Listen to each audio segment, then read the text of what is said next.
O God, our help in ages past, our hope for years to come, be thou our guide while life shall last, and our eternal home. These are words our church knows well, not just because we have sung this familiar hymn throughout the years. We know these words because we have experienced them. As a church that is nearly 200 years old, we know that God has been with us from the very beginning. And not only has God been with us, God has led the way. When the Mississippi Conference gathered, prayed, and sent the Reverend Alexander Talley in 1821 to Pensacola to establish what we know today, God was leading the way. When a lot was purchased and our first small wooden church building was erected in 1828, God was leading the way.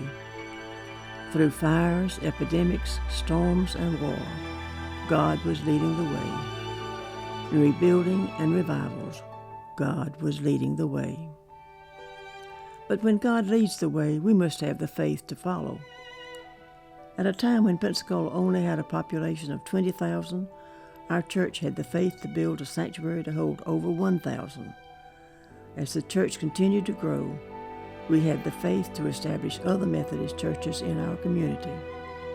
Church members like Mary McMillan had the faith to leave the comfort of their homes and follow God halfway around the world. These are but a few examples of countless times when this church has stepped out in faith. We are blessed that through our history, God has been with us, and thankful that those who have gone before had the faith to follow. In 2008, we heard the call once again.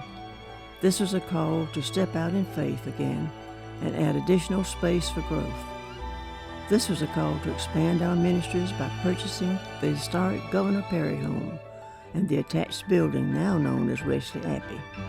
This was an ambitious project where we were asked to follow the faith examples of the past, give sacrificially in the present, and trust God to provide for the future.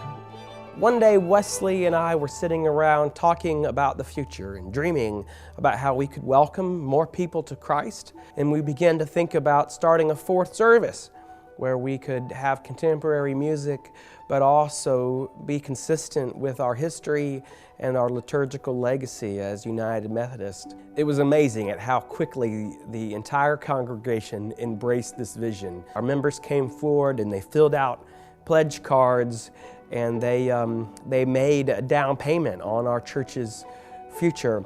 As I've sat in the Perry Home Parlor during a Monday night Bible study, or was part of a Sunday school class or a spiritual formation class in one of the classrooms in the Perry home, I knew that First Church was a place where I was going to be able to connect with very real people of faith, join in a very real ministry of sharing the gospel, and be able to grow in my own faith as a follower of Christ.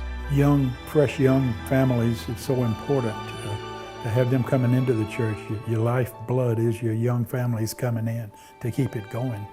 So I think Icon has been very instrumental in getting these young families to come to this church. Abbey and I started coming to the Icon service as a place to bring our two boys. Icon is a place where they're comfortable and they are familiar. It gives us a place to kind of all be a family and do a worship together. We didn't know First Church without the Icon service, but I don't know that we would have stayed at First Church if the Icon service had not been an option for us.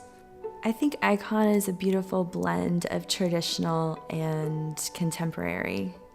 For me, it gives the traditional service that I'm used to with the blend of contemporary music that speaks to me in a way that I never expected it to.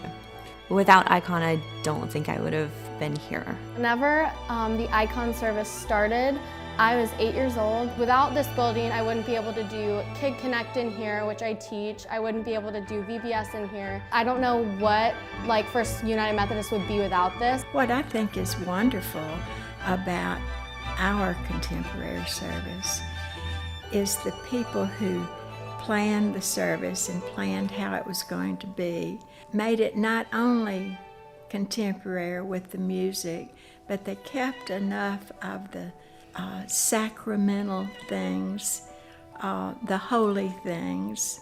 The combination of traditional and the contemporary was something that really appealed to us. And I don't think we would have ever come to this church had it not been for Icon, because that's what we needed. That's what we, I think, craved in our spiritual lives. Thinking about the families like us who wouldn't have come to First Church, or, you know, it wasn't even on our radar, but then because of a leap of faith that you guys made a decision about, that our lives and our kids would be so impacted. God is not a building. Church is not a place. Church is a people. And I don't, in the end, think it's this building that's important. It is the people that come in this building who worship God every week, who find God in this building as we come together as a people. It's one thing to hear stories about how God has been faithful in the past. It's a totally different experience to see God's faithfulness around you in a very personal way, and I feel like that's what's happened here.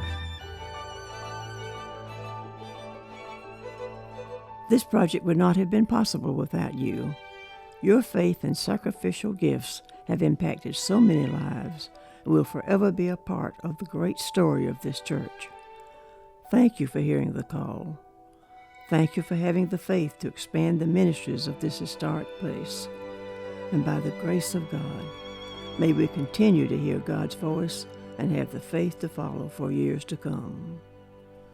O God, our help in ages past, our hope for years to come. Be thou our guide while life shall last, and our eternal home.